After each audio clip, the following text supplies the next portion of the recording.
Darius Jackson, a 38-year-old black architect in a crisp gray suit, steps into the first-class cabin of a packed Atlanta to Seattle flight, only to lock eyes with flight attendant Karen Voss, her sneer slicing through the hum of boarding. Chatter. She charges over, barking that he's in the wrong seat before he even sits, stunning onlookers. 3 minutes later, the captain's voice booms. She's fired. Yet, hushed murmurs spread, hinting her exit masks a brewing storm. What's she planning next? Before we dive in, tell us where you're watching from. If you stand for justice, hit like and subscribe for more gripping tales. Darius Jackson eased into his plush first-class seat, the leather creaking softly under his weight. His carry-on stowed overhead with a satisfying click. The cabin buzzed with the shuffle of passengers settling in, their voices a low hum against the faint whine of the engines warming up outside Hartsfield-Jackson International Airport. He smoothed the lapels of his gray suit, the fabric cool against his fingertips, and pulled his boarding pass from his jacket pocket, glancing at it to confirm what he already knew. Seat 2A, right where he sat.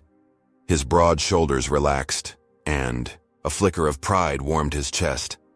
Years of late nights drafting blueprints had earned him this spot, a rare treat on this 6-hour haul to Seattle. He adjusted his glasses, the thin frames glinting under the cabin lights, and let his gaze drift out the window where baggage handlers scurried across the tarmac, their orange vests glowing in the late afternoon sun.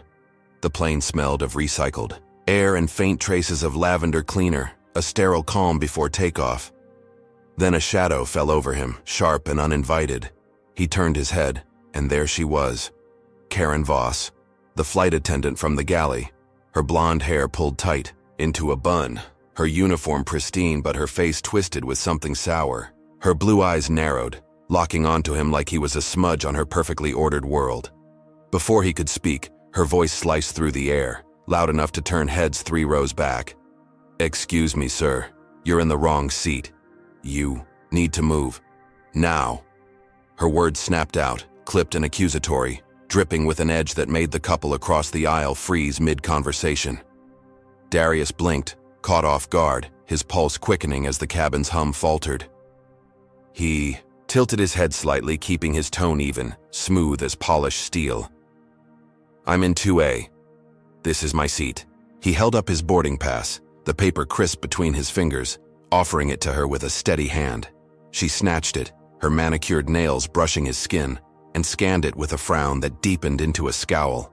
Her lips pursed, and she thrust it back at him, the motion abrupt like she couldn't bear to touch it longer than necessary.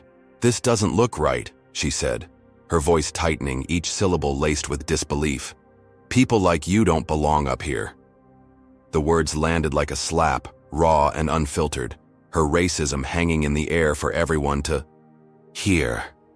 A gasp rippled from a woman 2 seats over, her hand flying to her mouth, while a businessman in a pinstripe suit coughed awkwardly into his fist. Darius's jaw clenched, but he kept his cool, his dark eyes steady on hers. "Check it again," he said, calm but firm, refusing to let her shake him. Karen's nostrils flared, and she shook her head, a small, stubborn jerk, as if she could will the truth away. "I don't need to. I'll verify it with the system," she snapped, spinning on her heel and marching toward the galley, her shoes clicking against the floor with sharp, angry beats. The cabin tilted into silence, broken only by the rustle of a magazine as a passenger flipped pages too fast. Darius leaned back, exhaling slowly, his fingers tapping the armrest, feeling the weight of curious stares prickling his skin. A teenage girl in 3C pulled out her phone, angling it discreetly, the faint click of her camera shutter slicing through the quiet. Another passenger, a gray-haired man with a thick beard, leaned over and muttered, "Unbelievable," his voice low but thick with disgust. Darius gave a slight nod, acknowledging the support, though his mind churned.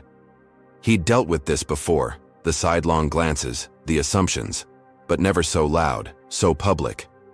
Minutes ticked by, the boarding line thinning as stragglers hauled bags into overhead bins. Then Karen returned, her strides quick, her posture rigid like a coiled spring ready to snap. She stopped beside his seat, her shadow looming again, her expression no softer than before. "I've checked," she said, her tone curt, clipped like she was spitting out nails. There's a glitch. This seat's not yours. Move to economy, or I'll call security. Her arms crossed, her badge catching the light. A glint of authority she wielded like a blade. Darius met her gaze, unflinching, his voice steady as stone. There's no glitch. You've got my pass. It's valid. I'm staying. Her eyes widened for a split second, surprise flickering before hardening into something colder. You're holding up boarding, she hissed, her voice rising, drawing more eyes. Move, or I'll make you. The threat hung heavy, and the air thickened, passengers shifting in their seats, some uncomfortable, others outright staring. A young woman with braids, seated in 4B, pulled out her phone too, her thumb hovering over the record button, her lips parted in shock. Darius didn't budge, his posture solid, a quiet defiance radiating from him. Call who you need to, he said, his words measured, cutting through her bluster. I'm not moving. Karen's jaw tightened, her face flushing, red, a vein pulsing at her temple. She spun away, storming back to the galley, her heels pounding the aisle like gunfire. Whispers erupted around Darius, a low buzz of speculation threading through the cabin. She's out of line, a voice muttered from behind. Can't believe she said that, another hissed. The teenage girl's phone stayed up, capturing every second, her eyes wide with a mix of awe and outrage. Across the aisle, a woman in a teal blazer, Mia Torres, a nurse heading to Seattle for a conference, watched Darius with quiet respect, her fingers tightening around her water bottle. He caught her glance and offered a faint nod, a silent thank you for the unspoken solidarity. The tension simmered, a pot ready to boil over, when a new figure emerged from the front. Tom Reese, the cabin supervisor, a wiry man in his 50s, with salt and pepper hair and a tablet tucked under his arm. His steps were deliberate, his face neutral but his eyes sharp, taking in the scene. He stopped at Darius's seat, his voice low, professional. Sir, mind if I see your boarding pass? Darius handed it over without a word, his movements smooth, confident. Tom swiped through his tablet, his brow furrowing as he cross-checked the data, then nodded. This checks out. Seat 2A, Darius Jackson. You're good here. He turned, scanning the aisle for Karen, who lingered near the galley curtain, her arms still crossed, her glare piercing. Karen, it's confirmed, Tom called, his tone firm, leaving no room for argument. He's staying. Her lips parted, a protest forming, but Tom's raised hand cut her off. Enough. Let's keep this moving. The passengers exhaled collectively, a wave of relief washing over them, though the air stayed charged. Karen's eyes locked on Darius one last time, a storm brewing behind them, her humiliation palpable. She retreated to the galley, her shoulders stiff, her fingers curling into fists at her sides. Darius settled back, his victory small but real, the weight of her words still echoing in his ears. He reached for his book, a worn copy of Invisible Man, flipping it open to steady his nerves. The pages a familiar anchor. The cabin settled into a fragile calm, the engines rumbling louder as takeoff neared. He glanced out the window again, the tarmac blurring as the plane taxied, his mind easing into the rhythm of flight. Then, a faint rustle broke his focus. A folded note slid under his tray table, the paper stark white against the dark wood. He unfolded it, his breath catching as he read the scrawled words. You'll regret this. The handwriting was jagged, angry, unmistakably hers. His pulse spiked, a cold prickle racing down his spine. He scanned the cabin, but Karen was out of sight, hidden behind the galley curtain. The teenage girl still filmed, her lens catching the shift in his expression, while Mia's eyes flicked to him, sensing something off. The plane lifted off, climbing into the sky, but Darius's gut twisted. This wasn't over. Her firing, if it even happened, wasn't the end. It was the beginning of something uglier, something he couldn't yet see. He tucked the note into his pocket, his fingers brushing the boarding pass, a reminder of the fight he'd just won, and the one he hadn't seen coming. The plane hummed at 35,000 feet, slicing through wisps of cloud over the sprawling patchwork of Tennessee farmland below. The cabin lights dimmed to a soft amber glow. Darius Jackson sat in seat 2A, his book resting unopened on the tray table, its spine creased from years of wear. His fingers lingered on the note from Karen Voss, now crumpled in his pocket. The jagged scrawl of, "You'll regret this," burning in his mind like a lit fuse. He adjusted his glasses, the frames cool against his skin, and let his gaze drift to the window, where the sky stretched endless and gray, a deceptive calm mirroring the cabin's fragile quiet. The engines droned steady, a low rumble that couldn't drown out the unease twisting in his gut. Passengers around him settled into their routines. The businessman in 1C typed furiously on a laptop, his tie loosened. The teenage girl in 3C scrolled her phone, her earbuds leaking faint bass beats. Mia Torres, the nurse in 4B, sipped water from a plastic cup, her braided hair catching the light. The air smelled faintly of roasted almonds from a snack cart trundling down the aisle, pushed by a younger flight attendant with a nervous smile. Then, a sharp crackle split the silence, the intercom flaring to life. "Ladies and gentlemen, this is your captain speaking," a deep voice boomed, steady but edged with authority. "Due to multiple passenger complaints, flight attendant Karen Voss has been relieved of her duties effective immediately. We apologize for any disruption and appreciate your patience as we ensure a smooth flight to Seattle." The words hung heavy, a thunderclap in the stillness. Cheers erupted, sporadic at first, then swelling into a wave. The gray-haired man behind, Darius, clapped twice, his thick fingers smacking together with a satisfying thud. "About time," he bellowed, his beard quivering with approval. The teenage girl yanked out an earbud, her eyes wide, and pumped a fist, her phone still clutched tight. Mia turned to Darius, her brown eyes warm, her voice cutting through the din. "You handled that like a pro. Most people would have lost it, but you? Solid as a rock." Her words carried a quiet strength, a nod to his composure under Karen's venomous assault. Darius offered a small smile, his lips parting just enough to show gratitude, though his chest tightened with a flicker of pride. "Thanks," he said, his tone low, steady. "Just wanted to sit where I belong." The victory tasted sweet, fleeting as it was, a rare moment where justice seemed to tip in his favor. He leaned back, the leather cushioning his shoulders, and exhaled, letting the tension seep out like water through cracked earth. The cabin buzzed anew, passengers whispering about Karen's downfall, their voices a mix of disbelief and glee. "She had it coming," a woman in a teal scarf muttered, her knitting needles clicking furiously. "Saying that out loud?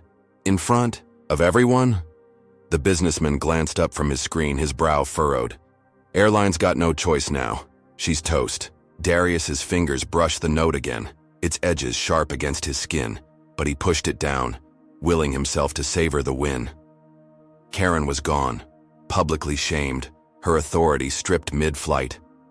What could she do from the galley, sidelined and powerless? He reached for his book, flipping it open, the familiar words a balm to his nerves.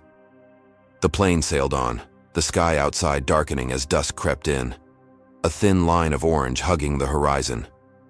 Mia uncapped her water again, her gaze lingering on him, a silent ally in the chaos. The teenage girl's thumbs flew across her phone, likely tweeting the captain's announcement to the world. For a moment, Darius felt the weight lift, the cabin's energy shifting to his side. Then, a faint clatter echoed from the galley, a metallic ping that made his ears prick. He glanced over, catching a glimpse of Karen through the curtains, slit, her blonde bun still tight, her uniform crisp despite her disgrace. She wasn't pacing or sulking. She stood hunched over a counter, her phone pressed to her ear, her free hand tapping a rhythm against a steel tray. Her lips moved fast, too quiet to hear, but the intensity in her posture sent a chill racing up Darius's spine. Who was she calling? What gears were turning behind those icy blue eyes? He shifted in his seat, the leather creaking, his calm fraying at the edges. The younger flight attendant rolled the cart past, her smile faltering as she caught his stare, her hands trembling slightly on the handle. The cabin lights flickered, a quick stutter that drew a collective gasp, then steadied. A glitch, maybe? Or something more?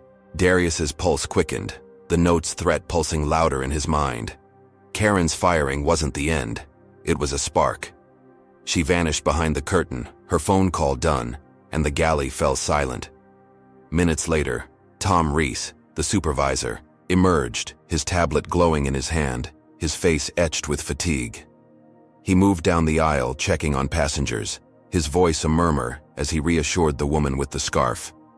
Darius watched him, waiting for a sign, but Tom avoided his gaze, his steps deliberate, almost cautious. The plane droned on, the altitude steady, but the air felt heavier, charged with something unspoken. Mia set her cup down, her brow creasing as she followed Darius's line of sight. "You okay?" she asked, her tone soft but probing. He nodded, forcing a tight smile. "Yeah, just processing." She didn't push, but her eyes lingered, sharp with intuition. The teenage girl's phone pinged, a notification lighting up her screen, and she gasped, her fingers freezing mid-scroll.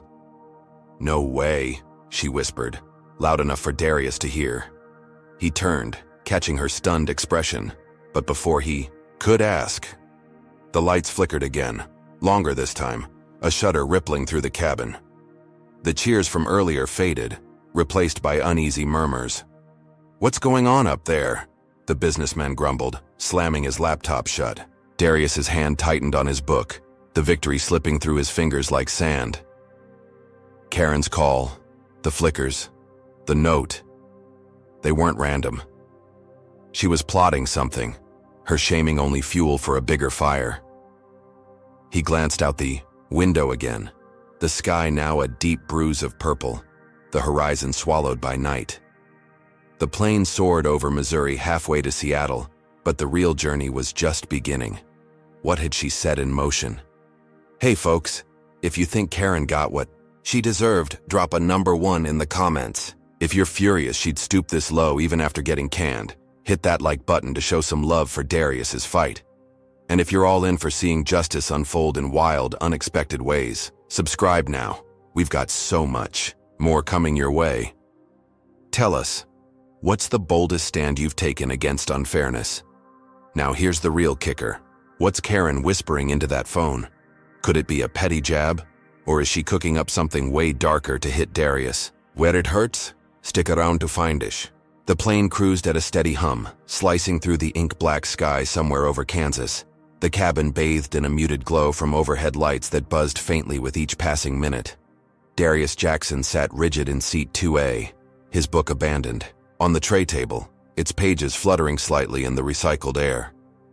His fingers gripped the armrests, the leather cool and slick under his palms, his gray suit jacket unbuttoned now, revealing a white shirt, damp with a thin sheen of sweat. The note from Karen Voss sat heavy in his pocket, its words a splinter lodged in his mind, gnawing at the edges of his calm. Outside, the window framed a void, stars swallowed by thick clouds, the horizon lost to the night. The cabin smelled of stale coffee and nervous tension, the earlier cheers replaced by a restless quiet.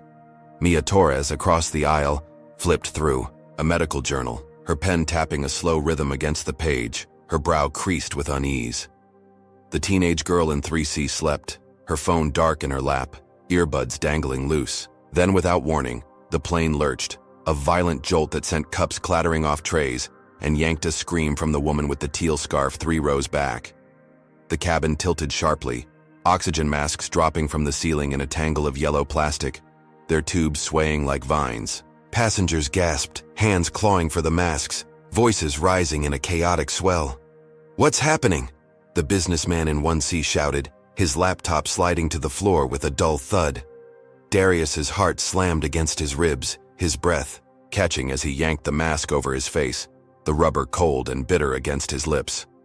The plane shuddered again, a deep groan echoing through the fuselage, metal straining under some unseen force. The lights flickered wildly, plunging the cabin into strobing shadows, then snapped back on, harsh and blinding. Through the chaos, Darius's eyes darted to the galley, where Karen Voss stood framed by the curtain, her blonde bun glinting under the glare.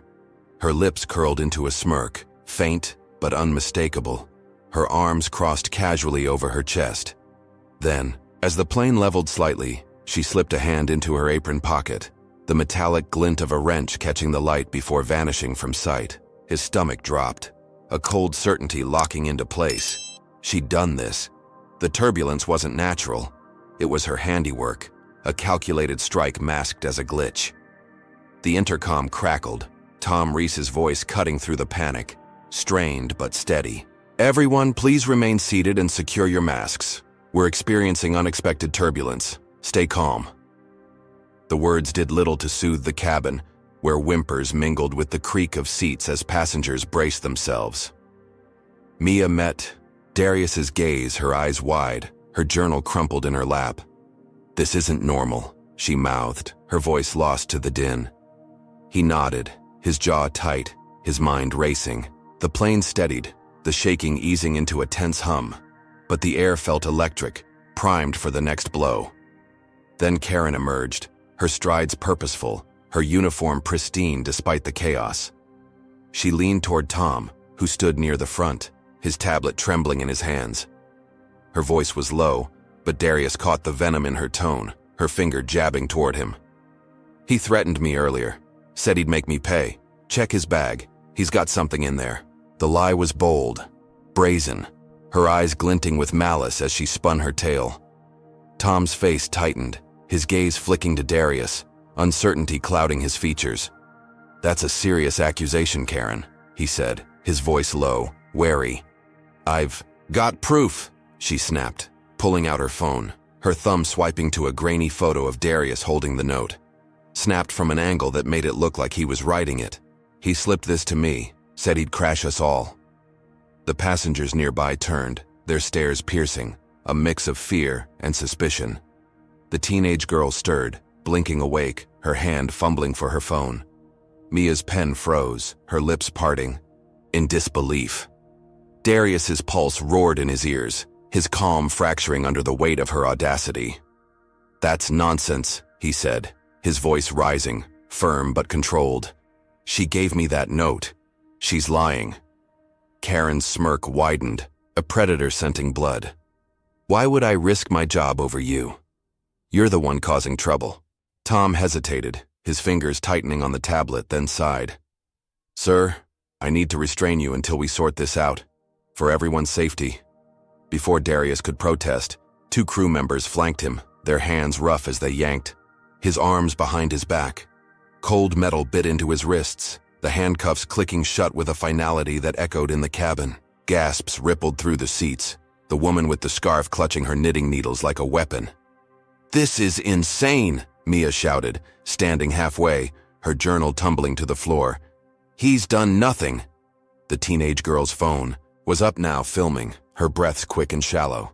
Tom raised a hand, his voice sharp. "Ma'am, sit down. We're handling it." Darius was dragged from his seat, his glasses slipping down his nose, his suit jacket twisting as they hauled him toward the rear. The cabin blurred past, faces a mix of shock and judgment, the air thick with whispers. "Maybe she's right," the businessman muttered, his eyes narrow. "He didn't look scared," another voice hissed. Darius's mind spun, his victory from Karen's firing a distant memory. He'd beaten her once, faced down her racism with proof, and now she'd flipped the script, painting him as the villain. The crew shoved him into a jump seat near the back, the wall hard against his spine, the cuffs cutting into his skin. He sat, chest heaving, his gaze locked on the galley ahead. Karen lingered there, her smirk gone, replaced by a cold, calculating stare. She turned to the radio, her fingers deft as she adjusted the headset, her voice a murmur as she spoke to ground. "Control, we've got a situation. Passenger in 2A Darius Jackson, possible sabotage, requesting security on landing." The words filtered back to him, faint but clear, a dagger twisting deeper. She wasn't just framing him for this chaos. She was setting him up for something bigger, something that would follow him off the plane. The cabin settled into an uneasy hush, the turbulence gone, the masks dangling unused as oxygen flowed steady again. Mia twisted in her seat, her eyes searching for him, her fists clenched in silent fury. The teenage girl kept filming, her lens, a lifeline he couldn't reach. Tom approached, his face grim, his tablet dark now. "We'll figure this out when we land," he said, his tone flat, avoiding Darius's gaze. Just stay put. Darius nodded, his throat dry, his mind racing. He'd thought he'd won, thought Karen's shaming was the endgame. But this was war, and she'd struck with a ferocity he hadn't seen coming. The plane droned on. The sky outside a black abyss, the cabin a pressure cooker of doubt and fear. He shifted, the cuffs chafing, his glasses fogging with each breath through the mask he still wore. Karen's wrench, her lie, her radio call. They were pieces of a puzzle snapping into place. She'd sabotaged the flight, risked lives, all, to bury him. And as the altitude held steady, he knew the real danger wasn't the turbulence. It was what waited in Seattle, where her trap would spring wide open. The note in his pocket felt heavier now, a promise she intended to keep. The plane sliced through the night sky, its engines a steady growl as it crossed into Idaho. The cabin lights dimmed to a faint flicker, casting long shadows across the rows of seats. Darius Jackson sat shackled in the jump seat at the rear, his wrists raw from the cuffs, the metal edges biting deeper with each subtle shift. His gray suit hung loose now, the jacket twisted from the crew's rough handling, his glasses smudged and perched unevenly on his nose. The air smelled of sweat and fear, the earlier chaos of dropping masks and shuddering metal replaced by a brittle silence, broken only by the occasional rustle of a blanket or a stifled cough. His book lay abandoned in 2A, a distant relic of a calmer moment, while the note from Karen Voss burned a hole in his pocket, its threat no longer abstract. Up front, passengers settled into an uneasy truce with the flight, their masks stowed, their eyes darting back to him with suspicion or pity. Mia Torres twisted in her seat, her braids swinging as she shot him a look of fierce support, her journal clutched tight like a shield. The teenage girl in 3C tapped her phone, her footage a silent witness to the madness, her face pale but determined. The plane leveled out, the turbulence a memory, and Darius let his head rest against the wall, the cold steel grounding him as his mind churned. He'd beaten Karen's first strike, proven his seat was his, and now she'd turned the tables, her sabotage pinning him as the villain. The cuffs felt like a brand, marking him for a crime he didn't commit. Then, a soft chime rang out, the seatbelt sign blinking off, and the cabin stirred. Tom Reese appeared, his wiry frame tense, his tablet glowing in his hand. He crouched, beside Darius, his voice low, strained. "We've got a problem sorted. Your bag's clean, and there's video showing her with that wrench. You're clear." Relief washed over Darius, a cool wave cutting through the heat of his anger. He nodded, his jaw tight, as Tom unlocked the cuffs, the metal clanking free. His wrists throbbed, red welts blooming where the steel had dug in, but he stood smoothing his suit, reclaiming his dignity. "Told you," he said, his tone steady, a quiet triumph threading through it. Tom sighed, rubbing his temples. "Yeah, sorry about this. Head back to your seat." Darius moved forward, the aisle stretching long and narrow, passengers watching as he passed. Mia stood, her voice sharp with relief. "You're tougher than steel, man. She's got nothing on you now." The teenage girl grinned, holding up her phone. "Got it all. She's done." Whispers of support rippled through the cabin, the businessman in 1C nodding grudgingly, the woman with the teal scarf offering a tight smile. Darius sank into 2A, the leather welcoming him back, his book still there, a lifeline to sanity. He adjusted his glasses, exhaling slow, the weight of the cuffs lifting, replaced by a fragile hope. Karen's lie had crumbled, Mia's video his, salvation, and the cabin's tide seemed to turn. He glanced toward the galley, but Karen was gone, her absence a victory he could taste. The plane droned on, the sky outside a starless black, the altitude steady at 35,000 feet. He reached for his water, the plastic cup cool in his hand, and took a sip, letting the moment settle. The passengers relaxed, some dozing, others murmuring about the crazy flight attendant. For a heartbeat, Darius believed he'd won again, that her firing and this exoneration were the end of her reach. Then, the descent began, a gentle dip as the plane angled toward Seattle, the engines shifting pitch. The intercom crackled, the captain's voice calm but clipped. We're beginning our approach to Seattle-Tacoma. Please fasten your seatbelts." The cabin complied, a rustle of clicks filling the air. Darius buckled in, his fingers steady, his mind easing into the promise of solid ground. The lights brightened, the sky outside lightening to a bruised purple as the city's glow crept into view. The landing gear whirred, a low thud signaling the final stretch. He glanced at Mia, who gave a thumbs up, her smile a beacon in the gloom. The plane touched down, tires kissing the tarmac with a soft screech, and a collective sigh swept through the cabin. The jet taxied to the gate, the engines winding down, the air thick with relief. Darius unbuckled, standing to grab his carry-on, his shoulders squared, ready to leave this nightmare behind. The door hissed open, cool Seattle air flooding in, sharp with the scent of rain and jet fuel. He stepped into the aisle, Mia behind him, the teenage girl pocketing her phone with a nod. Then, chaos erupted. Armed police stormed the jet bridge, their boots pounding the floor, radios crackling with static. "Darius Jackson!" a voice bellowed, harsh and commanding. "Hands up now!" 6 officers in tactical gear surged forward, their guns drawn, barrels glinting under the fluorescent lights. Darius froze, his bag slipping from his hand, thudding to the carpet. His pulse roared, a deafening drumbeat as he raised his arms, palms open, his suit jacket flapping loose. "What the hell?" Mia shouted, stepping forward, but an officer shoved her back, her journal hitting the wall. "Passengers!" screamed, scrambling away, the teenage girl fumbling her phone, filming through shaking hands. The lead cop, a burly man with a buzz cut and a badge reading Voss, grabbed Darius's arm, wrenching it behind his back. "You're under arrest for suspected terrorism," he barked, his breath hot against Darius's ear. "Planted. A device on this flight. Move!" The cuffs snapped on again, tighter this time, the metal slicing into his already raw wrists. Darius's mind reeled, the word terrorism a sledgehammer to his chest. "This is a mistake," he said, his voice steady despite the tremor in his core. "Check the footage. I didn't do anything." The cop smirked, his grip tightening. "Tell it to the feds." They dragged him down the jet bridge, his shoes scuffing the floor, passengers gaping from the plane's doorway. Mia yelled, "He's innocent.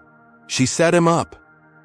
But her voice faded as the cops hauled him into the terminal. Through the glass he glimpsed Karen standing near the gate, her uniform swapped for a black coat, her blonde hair loose now, framing a face alight with smug triumph. She met his gaze, her lips curling into a vicious grin, then turned away, vanishing into the crowd. The pieces clicked, her radio call, her wrench, her lie about a threat.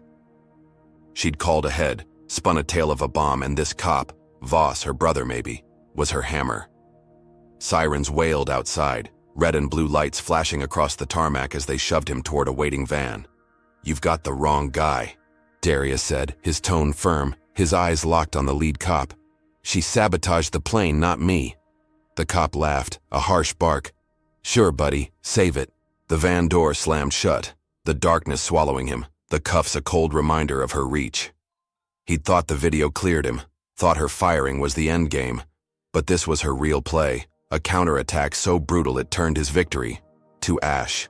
The plane's chaos was just the opening act. Now she'd branded him a terrorist, her brother's badge, her weapon.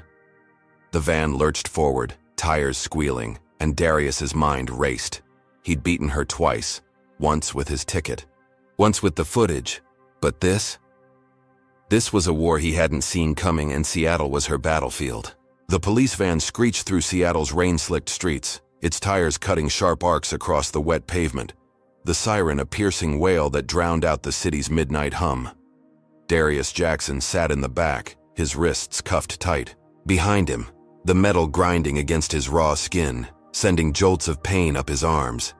His gray suit was a wreck now, the jacket torn at the shoulder from the cop's rough grip, his white shirt streaked with grime from the jet bridge scuffle.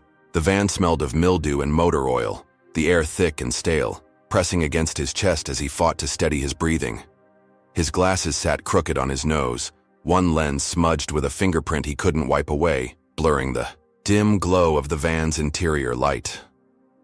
Outside, the city flashed by in streaks of neon and shadow, the Space Needle a distant silhouette against the storm clouds. He replayed the arrest.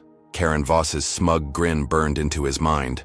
Her black coat a stark contrast to the chaos she'd unleashed. The van lurched to a stop, brakes squealing, and the doors flew open, cold air rushing in with the sting of rain. Officer Nate Voss, his buzz cut glistening with droplets, yanked Darius out, his meaty hand clamping around his arm like a vice. "Move it," Nate growled, his voice a low rumble, his badge catching the floodlights as they hit the tarmac outside SeaTac's terminal. Darius stumbled, his shoes slipping on the wet asphalt, but he straightened, his jaw set, refusing to crumble. Then, the ambush hit. A swarm of cops surrounded him, their boots splashing through puddles, their shouts a cacophony of orders. "Down! Now!" one barked, and before he could react, Nate slammed him against the van's side, the metal cold and unforgiving against his cheek. Pain exploded in his ribs, a sharp crack stealing his breath, and cameras flashed, their strobes blinding him, through the downpour. News vans lined the perimeter, their satellite dishes looming like vultures, reporters shouting over the rain. "Suspected terrorist apprehended," a voice boomed, amplified by a megaphone, cutting through the clamor. Passengers from the flight spilled out of the terminal, Mia Torres among them, her braids plastered to her face as she pushed forward, her voice raw. "He's innocent. This is a setup." The teenage girl filmed, her phone trembling in her hands, her hoodie soaked through. But the cops shoved them back, batons raised, their line unbreakable. Nate twisted Darius's arm higher, his smirk a mirror of Karen's, his breath hot with tobacco. "You thought you'd walk away? My sister called me, said you're a threat." He leaned closer, his whisper venomous. "First-class terrorism, huh? We'll make it stick." Darius's pulse roared, his mind racing as the cuffs bit deeper, blood trickling warm down his wrist. "You got nothing," he said, his voice steady despite the pain, his eyes locked on Nate's. "She sabotaged the plane, not me." Nate laughed, a harsh, guttural sound, and slammed him again, the van rocking with the force. The cameras caught it all.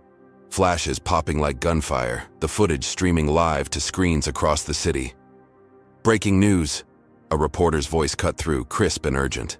"Darius Jackson, accused of planting a device on Flight 472, apprehended after a dramatic landing. Sources say he threatened the crew mid-flight."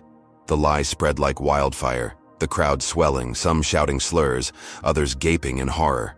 Mia fought to the front, her journal gone, her fists pounding the air. "Check the video, he's the victim here." But the cops pushed her back, her cries swallowed by the storm. Darius was dragged across the tarmac, his legs buckling as Nate's crew hauled him toward a holding area, a concrete box lit by harsh fluorescence. They threw him inside, the door slamming shut, the clang echoing in his ears. He hit the floor, his knees scraping the rough surface, his glasses skittering across the tile. Hours crawled by, the rain drumming against the roof, each drop a hammer to his resolve. He sat against the wall, his suit soaked, his ribs aching with every breath. Then, a new cop entered, a wiry man with a clipboard, his face neutral. "We've got no device," he said, his tone flat. "Video checks out. You're free to go." Relief surged, a fleeting spark, as they uncuffed him, the metal falling away with a clatter. He stood wincing, retrieving his glasses, the smudge still blurring, his vision. "Told you," he muttered, his voice hoarse but firm. The cop shrugged, handing him his bag. "Get out." Darius stepped into the terminal, the rain easing to a drizzle, the crowd thinning as the news vans packed up. Mia rushed over, her eyes blazing. "You're okay?" He nodded, forcing a tight smile. "Yeah, thanks for fighting." The teenage girl approached, her footage uploaded now, her voice shaky. "It's going viral. People will see the truth." He exhaled, the weight lifting slightly, the public's eye his shield. He thought he'd dodged the bullet, beaten Karen's frame up with the lack of evidence. Then, his phone buzzed, a text lighting up the cracked screen. "Fired. Reputation risk, effective immediately." His firm, the one he'd poured years into, had cut him loose. the terrorism label a stain too deep to scrub. His stomach sank. The victory hollowed out in an instant. Karen's grin flashed in his mind. Her brother's brutality her proxy, their reach extending beyond the flight. He'd cleared his name with the cops, but his career lay in ruins. The public humiliation a wound that wouldn't heal. The terminal buzzed around him, travelers oblivious to his collapse, the air thick with the scent of wet coats and coffee. Mia gripped his shoulder, her touch steady. "We'll fix this," she said, her tone fierce. He nodded, but doubt gnawed at him. Karen wasn't done. This was her opening salvo, a calculated gut punch to his life. Nate's badge, her lie, the cameras. They'd turned his stand into a spectacle, and the fallout was just beginning. He grabbed his bag, the strap biting into his palm, and stepped into the night, the city's lights a mocking glow against the dark. Hey folks, if you're raging that Darius got brutalized for just sitting in his seat, smash that like button to stand with him. Comment number 1, if you think Karen and Nate deserve to pay for this setup. Let's hear your ire, and if you're hooked on seeing this fight for justice unfold, subscribe now. We're diving deeper every step. Tell us, what's the worst betrayal you've faced from someone with power? Now buckle up. How far will Karen's revenge stretch? Will Darius's viral video turn the tide, or is she already plotting something nastier to bury him for good? Stay tuned. The Seattle night pressed against Darius Jackson's condo windows, a damp shroud of fog rolling off Puget Sound, blurring the city lights into smears of gold and red. He slumped on his leather couch, the cushions sinking under his weight, his gray suit swapped for a faded hoodie and jeans, the fabric soft but heavy with the day's wreckage. His ribs ached from Nate Voss's blows, a dull throb pulsing with each breath. His wrists still raw from cuffs, now bandaged with gauze he'd found in a drawer. The living room smelled of pine cleaner and rain-soaked air seeping through a cracked window. The silence broken only by the faint drip of a faucet in the kitchen.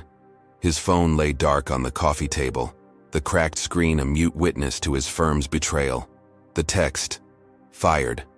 Reputation risk." A fresh scar on his mind. His glasses rested beside it, the smudged lens catching the glow of a single lamp, its light pooling across the hardwood floor. He'd made it home from SeaTac, a 40-minute Uber ride through slick streets, the driver's small talk a buzz he'd tuned out. The condo, a sleek space of exposed brick and steel he'd designed himself, felt hollow now, its walls echoing, the collapse of his world. He leaned forward, elbows on his knees, his hands rubbing his face, the stubble rough against his palms.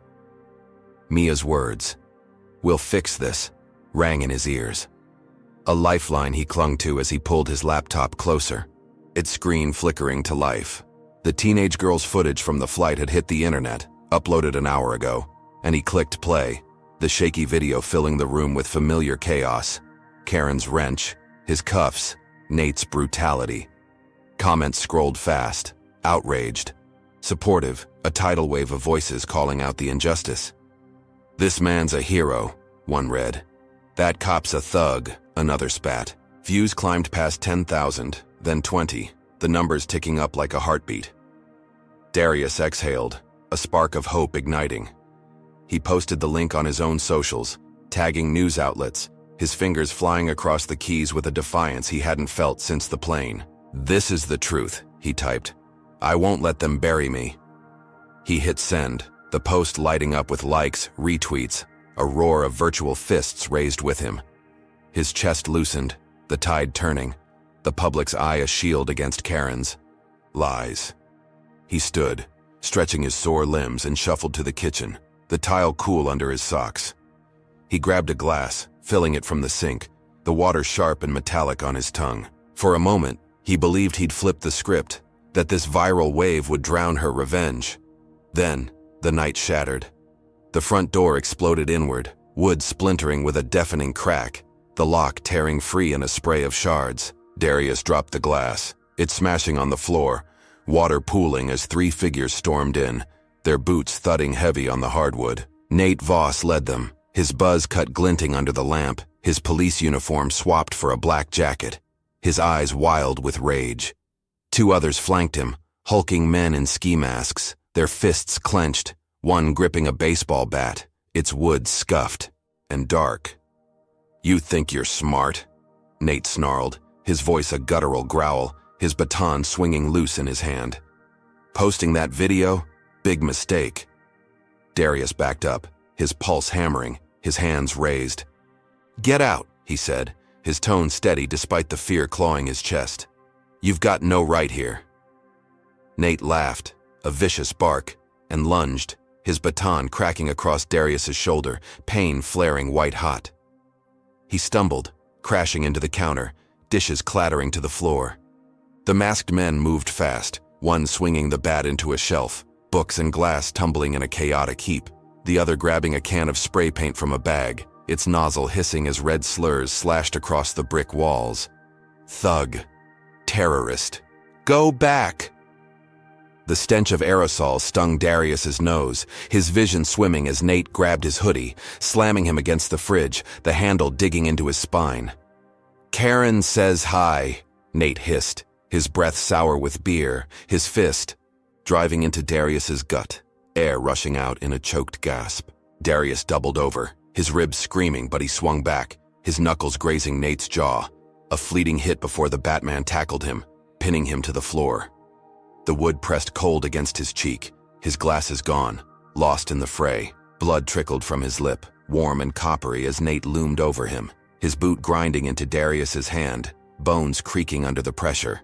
"You're done," Nate spat, his voice thick with triumph. "Nobody'll believe you now." The masked men trashed the place, overturning the couch, smashing the TV, glass crunching under their boots.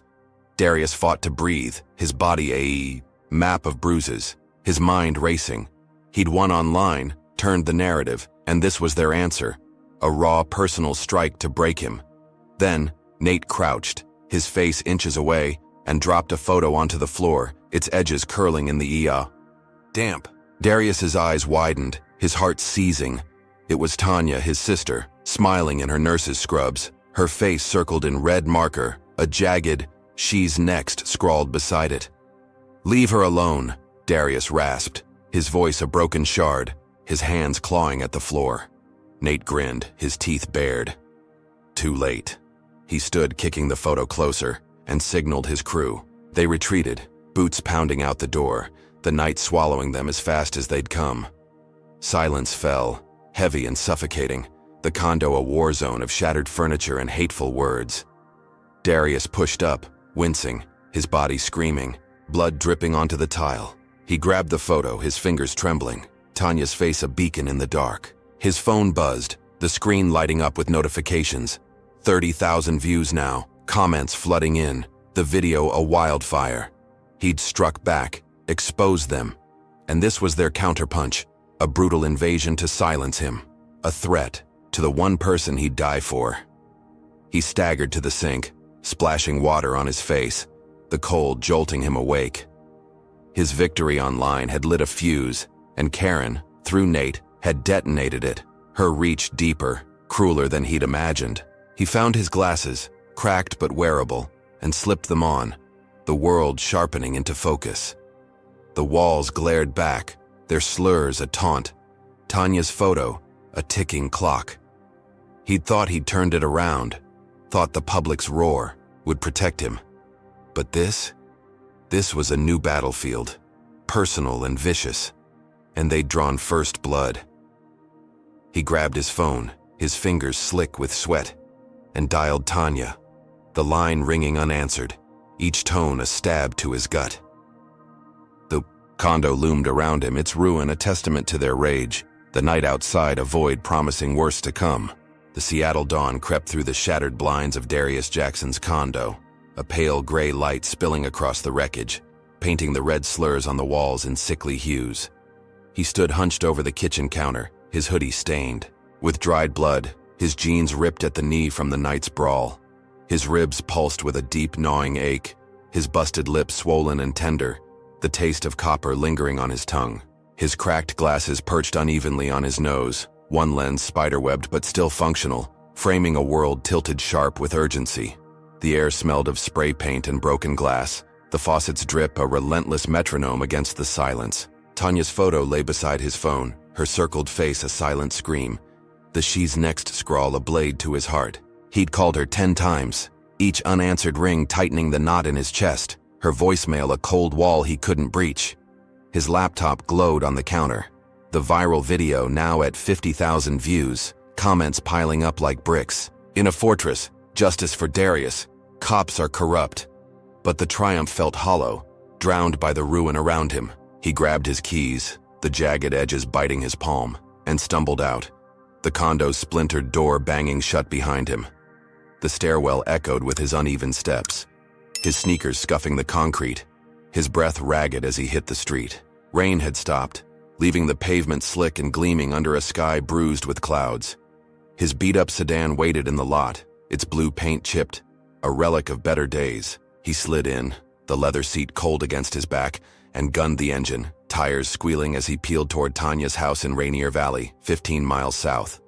The city blurred past, wet streets and neon signs a smear through his cracked windshield, his mind racing faster than the car. Nate's crew had trashed his life, threatened his sister, and Karen's shadow loomed behind it all, her firing a spark to this inferno. He gripped the wheel, knuckles white, the photo burned into his vision.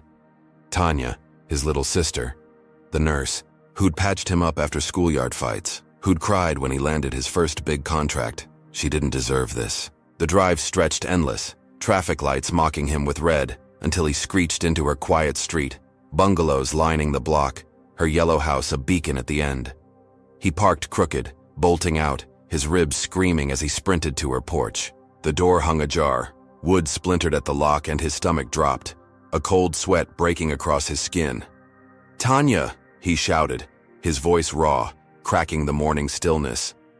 He shoved inside, the living room pristine but eerie. Her coffee mug still warm on the table, steam curling faintly. Her scrubs lay folded on the couch, her keys gone. Relief flickered. She was alive here minutes ago, but dread clawed deeper. He checked the kitchen, the bedrooms, each empty. Her lavender scent lingering like a ghost. Then, a creak from the back door froze him, his pulse hammering as he crept toward it. The yard stretched dark, a shadow moving fast near the fence. He lunged out, spotting a figure in a hoodie slipping away, too quick to chase with his battered body. Back inside, he found her phone on the counter, a text glowing. "Saw unmarked car tailing me at hospital, heading to work early. Sent an hour ago." His gut twisted. She'd been followed, Nate's doing, no doubt. He floored it to Harborview Medical Center, her workplace, the city waking slow around him, headlights cutting through fog. The hospital loomed, a gray fortress of glass and steel, its ER entrance buzzing with ambulances.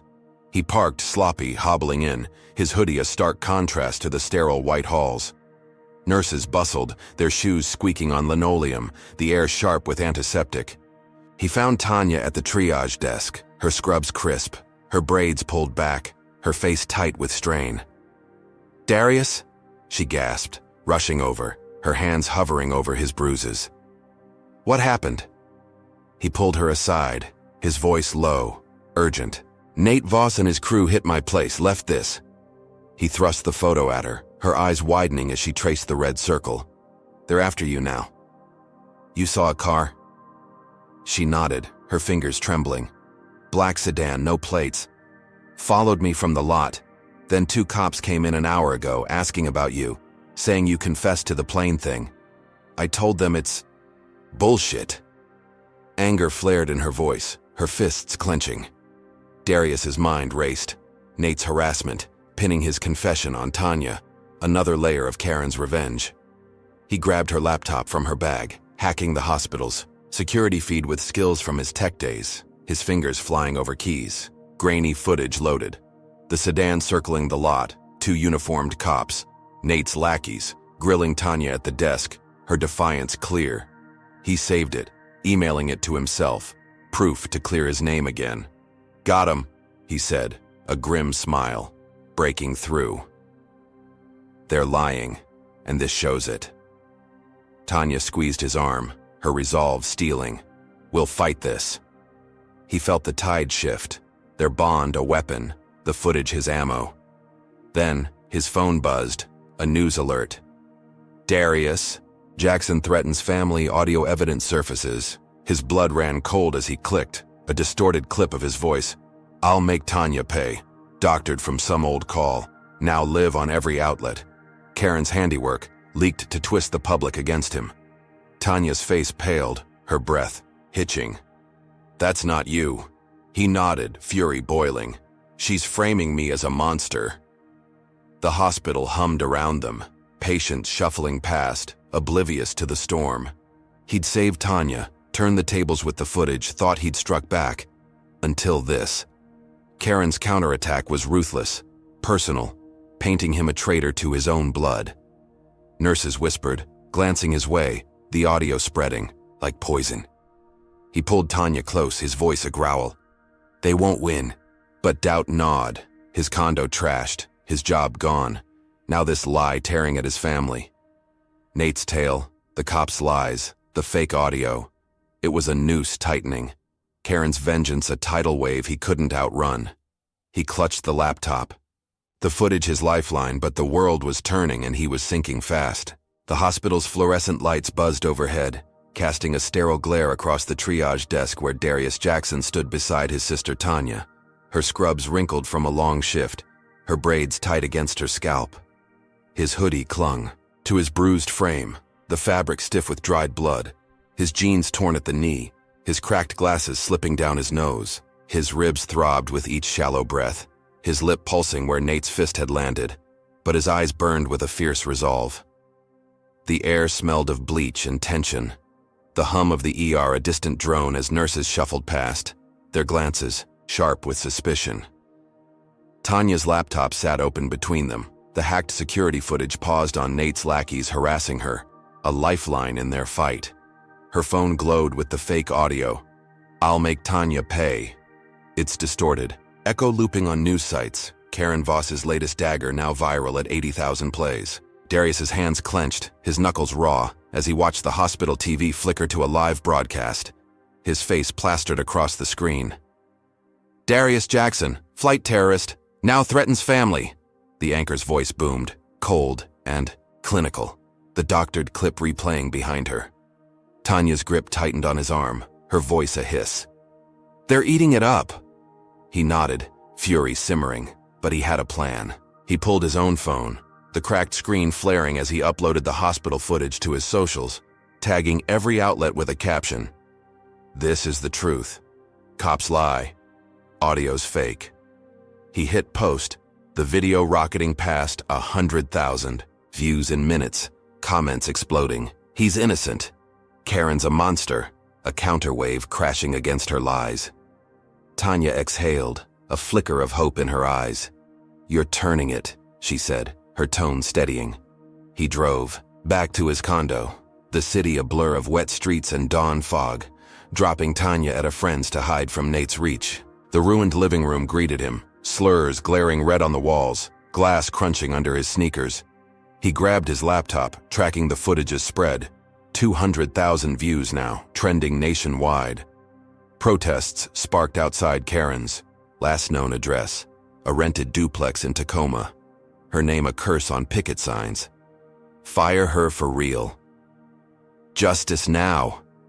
News vans swarmed, their lights piercing the morning haze, and Darius felt the tide shift, a real victory swelling in his chest. He sank onto the wrecked couch, its springs groaning, and cracked a water bottle, the cool liquid soothing his parched throat.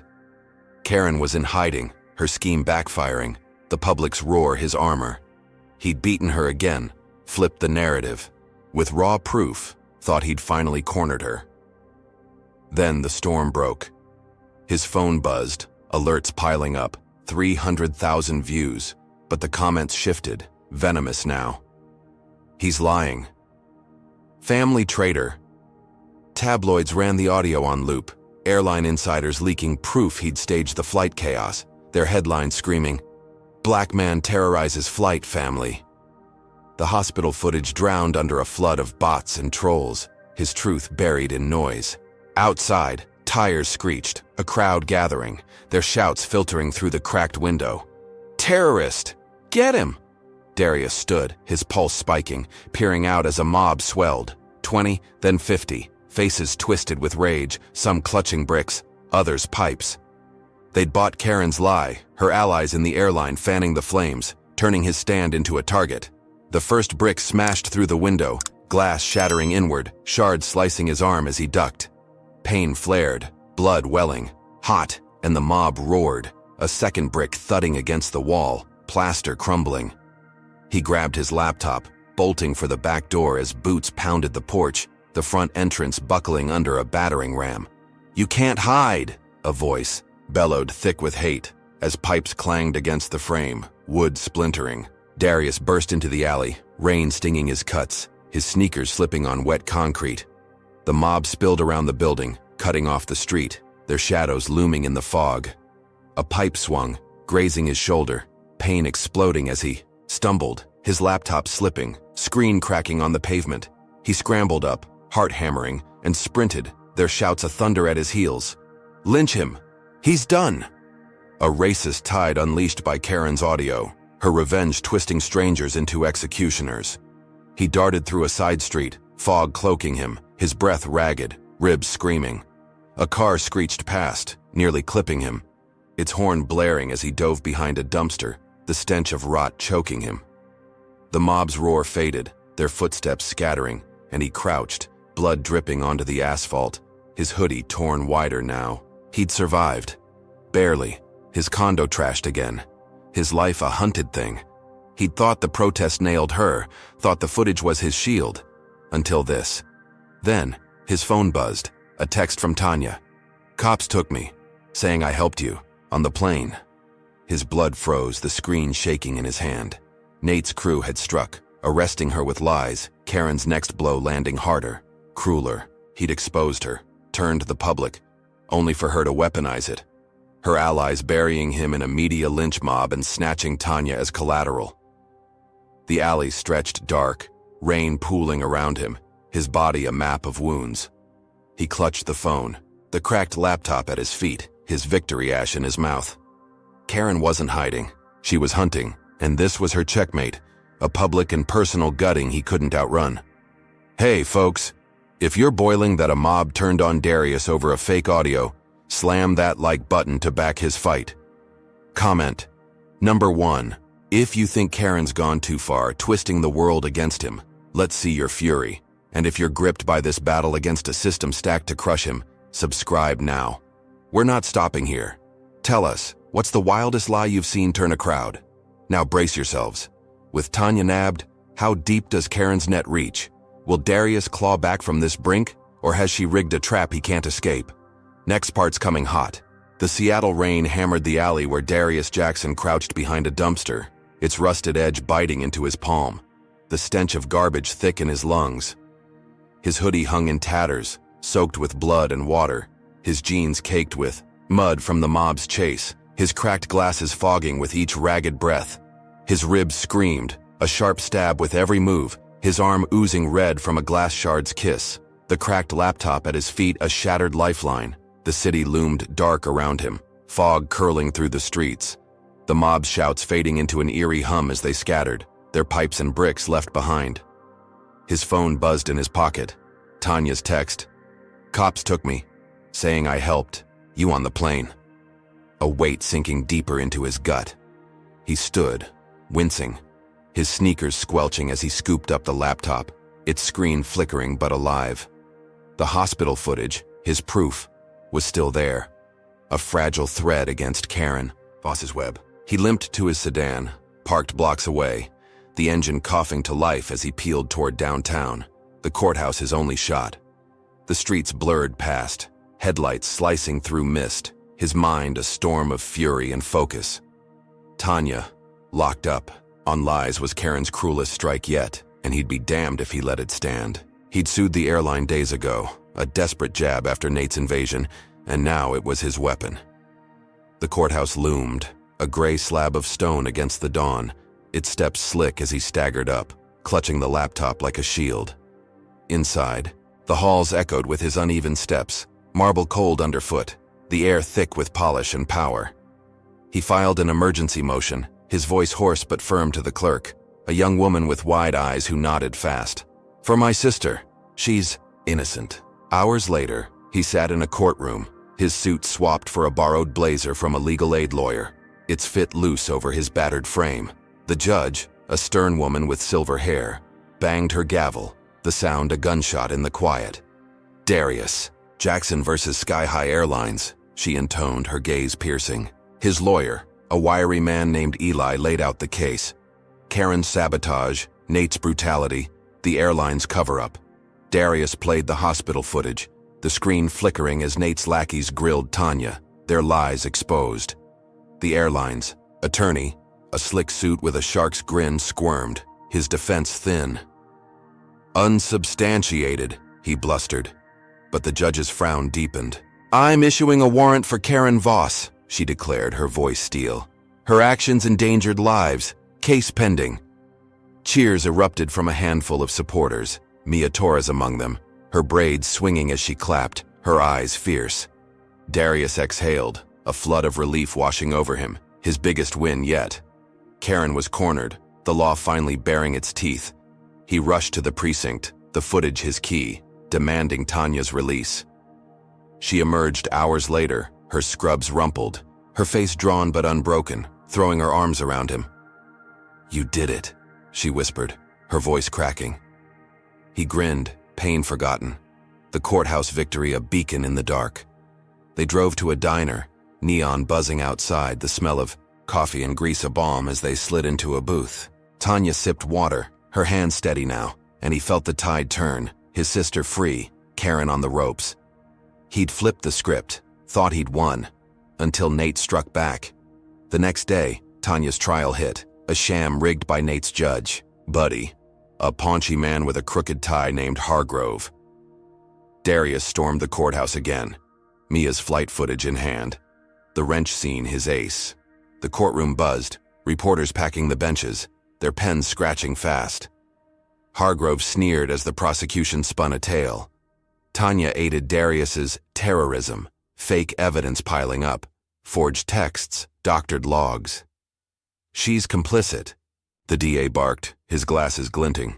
Tanya sat, her head high, her scrubs swapped for a plain dress, her silence a defiance. Darius leapt up, slamming the footage onto the projector, his voice a roar. "This proves it's lies. Karen sabotaged the plane. Nate's framing us." The wrench gleamed on screen, gasps rippling through the room, Hargrove's gavel slamming uselessly. "Order!" he shouted, but the tide turned, jurors shifting, reporters typing furiously. Eli pounced, tearing into the DA's fakes, the footage a sledgehammer to their case. Hargrove's face reddened, his bias cracking, and he relented, his voice grudging. "Charges dismissed. Defendant released." Tanya stood, free again, the room erupting. Darius's heart soaring as they hugged, her tears soaking his shoulder. He'd flipped it mid-hearing, his evidence a knockout. Karen's, puppet judge powerless. They stepped outside, rain pelting the steps, Mia grinning beside them, the city alive with their win. He thought he'd buried her this time. Nate's sham shattered, justice clawing back. Then, his phone buzzed, an email from Karen's lawyer, a name he didn't know, Preston Lyle. Defamation suit filed against Darius Jackson, $10 million. Sky High stands with Ms. Voss. His breath caught, the screen glowing cold in his hand.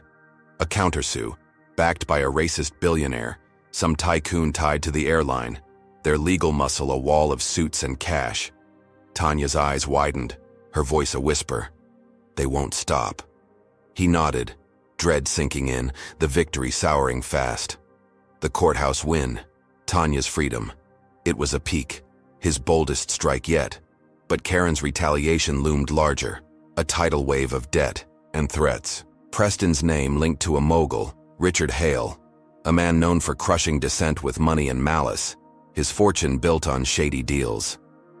The diner's warmth faded in memory, the rain outside a mirror to his sinking hope. He'd turned the trial, saved Tanya, only for Karen to bury him in a legal abyss, her billionaire ally a hammer to his defiance.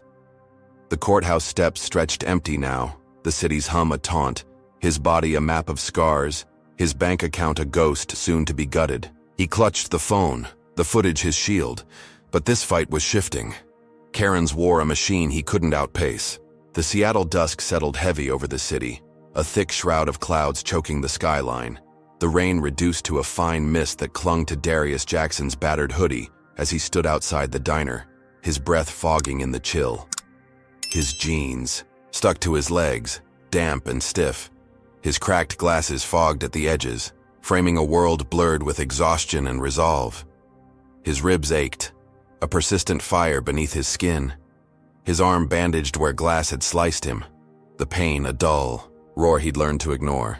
Tanya stood beside him, her scrubs swapped for a jacket, her braids tucked under a cap, her face etched with relief from her courtroom win, but shadowed by the countersue's weight. The diner's neon buzzed behind them, its warmth a fading memory.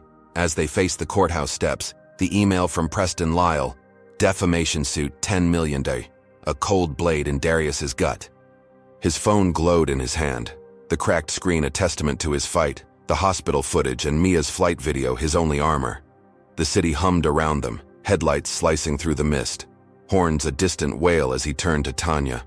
"I'm not letting them bury us," he said, his voice low, steel threading through it. She nodded, her grip tightening on his arm. "We've got proof. Use it."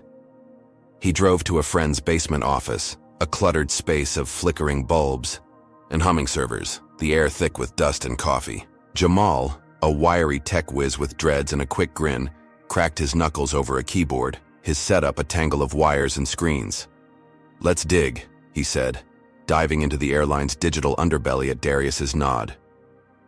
Hours bled into night, the basement a cocoon of clicking keys and glowing code, until Jamal froze, his eyes wide. "Got it. Internal memos, sky-high to Karen." Darius leaned in, the screen blazing with truth. Emails proving the airline shielded her sabotage, paid Nate's crew to silence him, buried complaints to dodge lawsuits. "Protect Voss at all costs," one read, signed by the CEO, a slick exec named Gerald Tate. "Jackson's a liability. Neutralize him." Another outlined cash to Richard Hale, the billionaire, to fund her legal war. Darius's pulse roared, his hands trembling as he saved the files, a gold mine to turn the tide. He leaked them online, the basement's dim light a stark contrast to the firestorm he unleashed. 500,000 views in hours, headlines screaming, "Sky High covers up racism, violence." Protests swelled outside the airline's headquarters, a glass tower downtown chants echoing through the mist. "Shut it down! Justice for Darius!" Picketers clashing with security, their signs a forest of fury. The CEO resigned that night, a press release flashing across screens, his exit a white flag under public rage. Darius watched from the basement, the TV flickering with news vans swarming Tate's mansion, his face hailed as a hero online. He exposed them. Legend. The memo's a sledgehammer to Karen's empire. Tanya grinned, her voice bright. "You did it, D." Jamal clapped his shoulder, his dreads bouncing. "They're toast." Darius exhaled, the weight lifting, his evidence a knockout blow, the airline cracking under his stand. He'd cornered them, thought he'd won, until the billionaire struck back. Morning broke, gray and cold. The basement, TV blaring a new wave, Hale's smear campaign, a blitz of cash and lies. Bribed witnesses surfaced on every channel. Passengers claiming Darius staged the flight chaos, a mechanic swearing he'd planted the wrench, their eyes shifty, but their stories slick. "He paid me to lie," one choked out, then recanted under Hale's glare, the retraction buried in noise. Social media flooded with bots. "Jackson's a fraud." "Liar," drowning the memos, his hero status flipping to villain overnight. Allies vanished, Mia texting a hurried, "I'm out, too hot." Her support snuffed by fear. Darius's stomach sank, the basement walls closing in, Jamal's screens a graveyard of his fight. Then, a boom shook the street, a fireball erupting blocks away. Tanya's car torched in her friend's drive, flames licking the sky. Sirens wailed, news choppers buzzing overhead, the anchor's voice grim. Retaliation suspected in Jackson case. Darius bolted out, Jamal trailing, the mist thick with smoke as they reached the scene, the car a blackened husk, Tanya safe but shaken inside. "Nate's crew," she whispered, her cap gone, her eyes wide. Saw them peel off.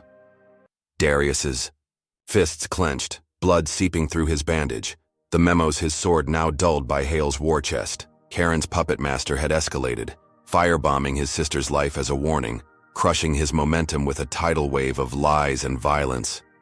The crowd gawked, firefighters dousing the wreck, the air acrid with burning rubber. His phone buzzed, alerts piling up, views dropping, comments turning. He's guilty. Set it up himself. Hale's bribes rewriting reality. Tanya gripped his hand, her voice a thread. What now? He stared at the flames, his body a map of scars, his allies gone, the basement's triumph ash in his mouth. He'd uncovered the conspiracy, toppled the CEO, only for Hale to bury him in a storm of corruption and fire, isolating him on a battlefield he couldn't map. The mist swirled, the city a beast turning against him. Karen's reach a shadow he couldn't shake. The Seattle night cloaked the city in a damp veil, the mist curling thick around the charred skeleton of Tanya's car, its twisted metal glinting under flickering streetlights. Darius Jackson stood in the driveway, his hoodie soaked with drizzle, the fabric heavy against his bruised shoulders, his jeans stiff with mud and blood. His cracked glasses hung low, one lens shattered now, his vision halved but sharp with fury. His ribs burned, each breath a jagged stab, his arms bandage unraveling, red seeping through from the mob's glass shard. Tanya gripped his elbow, her jacket zipped tight, her braids damp under a borrowed scarf, her eyes wide but steady after the firebombing. The air reeked of gasoline and ash, sirens fading as firefighters packed up, their hoses dripping onto the cracked pavement. Jamal lingered behind, his dreads tucked under a hood, his laptop clutched tight, its cracked screen a mirror to their fight. Darius's phone buzzed in his pocket, the memo's views tanking under Hale's smear, the world turning against him, but he silenced it, his jaw set. "She's not winning," he said, his voice a low growl, his gaze locked on the horizon, where the Cascades loomed dark. Tanya nodded, her breath fogging. "We end this." He'd lost everything, job, home, allies, but the memos were his ace, and Karen's confession would bury her. Jamal hacked her phone logs from the basement, tracing her to a cabin near Snoqualmie Pass, 40 miles east, a hideout Hale's cash had bought. Darius drove, the sedan's engine rattling, Tanya beside him, Jamal in back, the road winding through pine and fog, headlights cutting a narrow path. The cabin emerged, a squat shadow against the cliffs, its windows dark, a pickup parked out, front, its plate smeared with mud. Darius parked a quarter-mile off, the trio creeping through wet underbrush, twigs snapping underfoot, the air cold and pine-sharp. He rigged a trap with Jamal's help, mics and a camera from a gas station, hall, wired to stream live. His plan a desperate gambit. They slipped inside, the door creaking open to a stale whiff of wood smoke and whiskey, the room sparse with a sagging couch and a table strewn with maps. Karen Voss sat there, her blonde hair loose, her black coat swapped for a sweater, her eyes glinting as she spun a knife on the table, its blade catching the lantern's glow. "Knew you'd come," she said, her voice smooth, venomous, her smirk a taunt. Darius stepped forward, his mic hidden, his tone steel. "It's over. I've got the memos. You're done." She laughed, a sharp bark, standing slow, the knife in hand. "Hale's got deeper pockets than your little videos. You're a ghost now." He pressed, his words bait. "Why'd you sabotage the plane? Why me?" Her smirk widened, her ego cracking the door. "You didn't belong up there. I fixed it. Wrench on the hydraulics easy. Airline covered it. Hale paid me. You're just collateral." The mic hummed, her confession streaming live, views ticking up, 10,000, 20, his trap snapping shut. She lunged, the knife, slashing air, but he dodged, his ribs screaming, tackling her to the floor, the blade skittering away. Tanya grabbed it, her hands steady, as Jamal filmed, the feed a lifeline to the world. Karen thrashed, her nails raking his arm, but he pinned her, his knee on her chest, her breath heaving. "You lose," he said, his voice raw, triumph surging. Sirens wailed in the distance, the stream hitting 50,000, comments flooding. She admitted it. "Arrest her!" The cabin a stage for her fall. He stood, panting. Tanya. Beside him, the knife safe in her grip, Jamal's camera steady. Karen glared, defeated, her empire crumbling online, police lights flashing through the trees. He'd won, her confession ironclad, thought it was over, until tires crunched outside. Louder, closer, a black SUV roaring up, Nate Voss leaping out, his face a mask of rage, his gun drawn. "You bastard!" he roared, charging in, his crew piling out behind, 3 shadows with bats and chains. Darius shoved Tanya back, his body a shield, as Nate grabbed him, wrenching him outside, the mist swallowing them. The cliff loomed, sheer drop to the river below, its roar a dull thunder. Nate slammed him against the edge, gravel crunching, the gun pressed to his temple, cold and unyielding. "She's my sister," Nate snarled, his finger twitching on the trigger, his crew circling, bats raised. Darius fought, his fists wild, catching Nate's jaw, blood spraying, but the bigger man roared, hurling him to the ground, boots pounding his ribs, a crack splitting the air. Pain blinded him, his glasses gone, the cliff's edge inches away. Tanya screamed, rushing out, the knife flashing, but Nate's crew grabbed her, chains rattling as they pinned her. Jamal filmed, the stream spiking. 80,000 now, the key. World watching. Helpless. Darius rolled, his hand finding a rock, smashing it into Nate's knee, a howl tearing free as the cop stumbled. He surged up, tackling Nate, their bodies a tangle of fury, the gun skittering loose. They grappled, teetering on the brink, the river's mist rising cold below. Darius drove his elbow into Nate's throat, a choked gasp escaping, and shoved, Nate's bulk tipping over the edge, his scream swallowed by the crash of water far below. Silence fell, broken by Tanya's sob as the crew froze, bats dropping, their fight draining fast. Darius staggered up, blood streaming from his nose, his body a wreck, the mist swirling around him. He'd beaten Nate, saved Tanya, thought the nightmare ended, until rotors thumped overhead, a helicopter slicing through the fog, its spotlight blinding, Hale's men descending, rifles cocked, Karen's voice crackling from a radio. "I'm bailed. You're dead." The stream hit 100,000, the world gasping, but Hale's guns trained on him. Her empire striking back, his triumph snatched in a heartbeat. Tanya clutched his arm, Jamal's camera trembling, the cliff a trap with no escape. The cliffside loomed stark under the Seattle night, the river's roar a relentless pulse below, its icy spray mingling with the mist that wrapped Darius Jackson's battered form. His hoodie hung in shreds, soaked with blood and rain, his jeans torn to threads, his cracked glasses lost in the fight, leaving his vision a blur of shadows and light. His ribs cracked with each gasp, his arm oozing red through the tattered bandage, his face a map of bruises and cuts, blood crusting his nose. Tanya clung to his side, her jacket ripped, her scarf gone, her braids wild in the wind, her breath sharp with fear. Jamal stood frozen, his dreads plastered to his skull, his laptop streaming live from the cabin, its feed now a lifeline at 100,000 views, the world watching through his shaking hands. The helicopter's rotors thumped overhead. Hales, black beast hovering, its spotlight a searing white that pinned them to the edge, the cliff crumbling under their feet. 5 men dropped from the craft, boots thudding on gravel, rifles glinting, their faces masked, but their intent clear. Karen, Voss's voice crackled from a radio on the lead gunman's belt, sharp and triumphant. "I'm bailed. You're dead."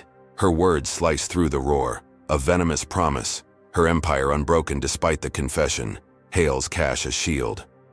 Darius's pulse hammered, his body screaming, but his eyes locked on the rifles, their barrels steady, death a breath, away.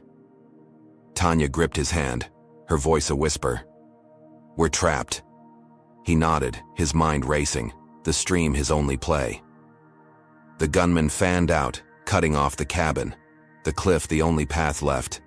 A sheer drop to the churning water below. The lead man stepped forward, his rifle raised, his voice muffled behind the mask. "End of the line, Jackson." Darius straightened, his legs trembling, defiance burning through the pain. "You're on camera. World's watching." The man paused, his head tilting, but Karen's radio barked again. "Finish it!" The rifles cocked, a metallic chorus, and time slowed, the mist a shroud around them. Then a crack split the night, not a gunshot, but Jamal's voice, raw and loud. "It's live. They're streaming." His laptop glowed, the feed spiking, 200,300. The confession looping, Karen's words damning her anew, Hale's men caught in the glare. The gunmen faltered, their rifles dipping, the spotlight wavering as the world roared online. "Murderers! Stop them!" A digital tidal wave crashing over their plan. Darius seized the moment, his body a coil of desperation, and lunged. At the lead man, his shoulder slamming into the rifle, pain exploding as they hit the ground. The gun skittered away, gravel biting his skin, and he rolled, his fist smashing the mask, blood spurting from a broken nose. Tanya kicked another, her boot cracking a shin, her scream a war cry as she fought free. Jamal ducked, filming still, the stream a chaos of fists and fog, views rocketing past 500,000. The gunman rallied, one swinging a rifle butt, clipping Darius's temple, stars bursting in his skull, but he staggered up, the cliff's edge his only out. He grabbed Tanya, shoving her toward Jamal, his voice a rasp. "Run!" They bolted, the cabin a faint hope, but the gunman closed, bullets pinging off rock, the spotlight blinding. Darius turned, his eyes meeting the lead man's. The rivers, roar deafening below. He'd won online, exposed Karen, thought he'd turned it, until this. No way back, no way forward, the rifle's a wall of death. He took a breath, his body a wreck, and leapt, the cliff dropping away.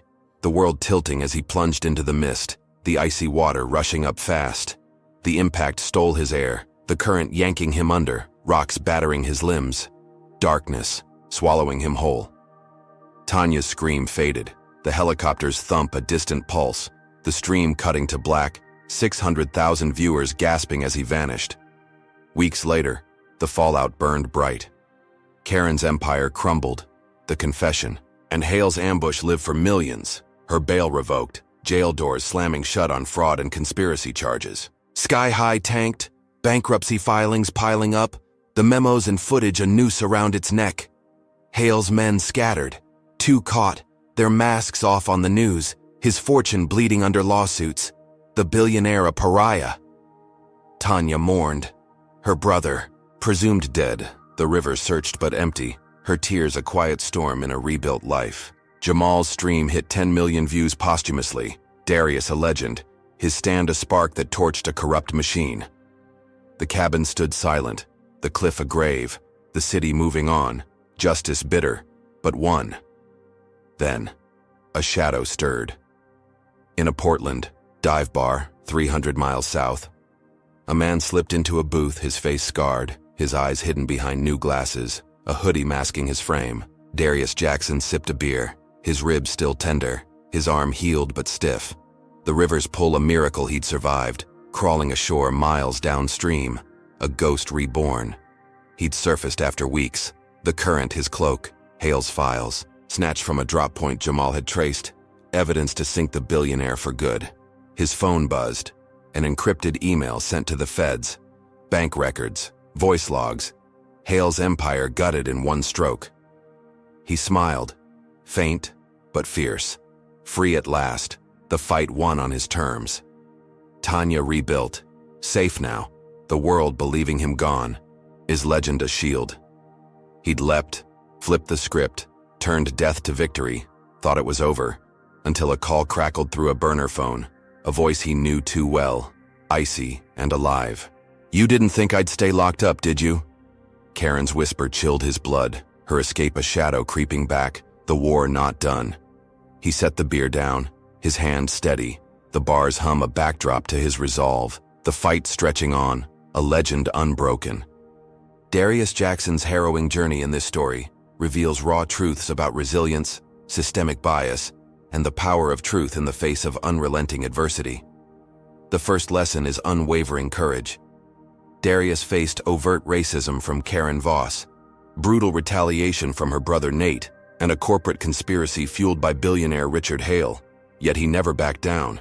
His calm defiance, proving his seat, exposing sabotage, and fighting for his sister Tanya, shows that standing firm against injustice, even when the odds stack high, can spark change. Second, the story underscores the amplifying force of community and technology. Without Mia's footage, Jamal's hacking, and the viral stream hitting millions, Darius's voice might have been silenced. Collective support turned his solitary battle into a public reckoning. Third, it exposes the depth of systemic rot. Karen's firing was a facade, her power rooted in a network of privilege that twisted laws, media, and mobs against an innocent man. This teaches us that surface wins mean little without dismantling the structures beneath. Finally, Darius's leap into the river, his survival, and Karen's escape remind us that justice is a marathon, not a sprint. Victories can flip to new threats in an instant, demanding relentless vigilance. His story isn't just a tale of survival, it's a call to question who holds power and why. For every Darius, countless others face similar fights without cameras or allies. His triumph is a rare flame in a dark reality. So, what's the takeaway? Fight with proof, lean on others, and never assume the war's won. Now we turn to you.